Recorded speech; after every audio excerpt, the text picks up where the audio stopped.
Bonjour à tous, on se retrouve pour un nouvel événement. Aujourd'hui, le The 50 se dispute à Compiègne sur 2400 mètres. Il s'agit d'une course réservée à des 3 ans, des poulains et des pouliches. Ils sont 14 à s'affronter.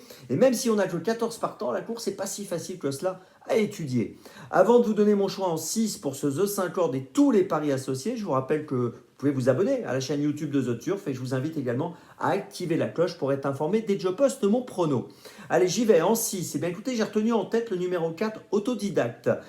Autodidacte avait bien couru à Vichy au mois de juillet, terminé en 4e d'un gros handicap de ce genre. Et dernièrement, elle a gagné à Clairefontaine, c'était le 14 août, de belle manière. Alors elle a été remontée sur l'échelle des poids de 4 kg suite à ce succès facile.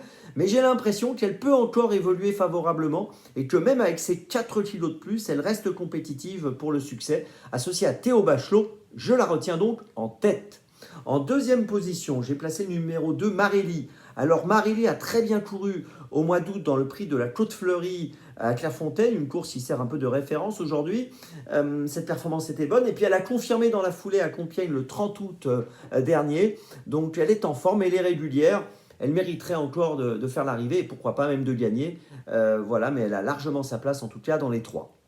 En troisième position, j'ai retenu numéro 6, Rue de l'Aude, qui a bien couru elle aussi dans le fameux prix de la Côte-Fleurie du 14 août à Clairefontaine. Elle terminait troisième alors que Marelli était deuxième.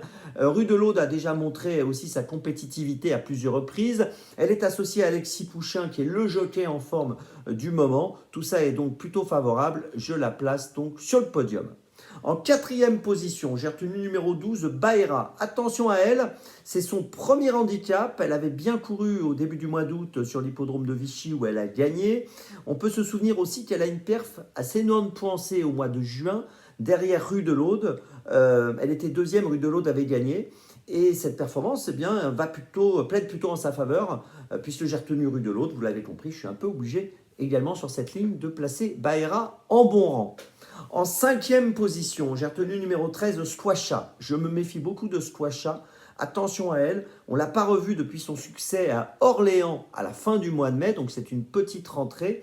C'est son premier handicap, c'est le duo Lafont-Parias-Guyon.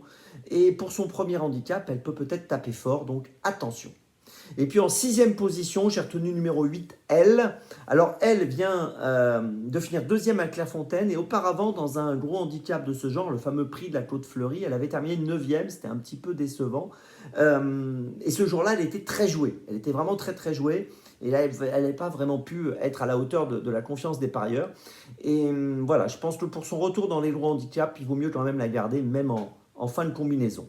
Je vous résume mon choix en 6 pour cette épreuve. Le 4, le 2, le 6, le 12, le 13 et le 8.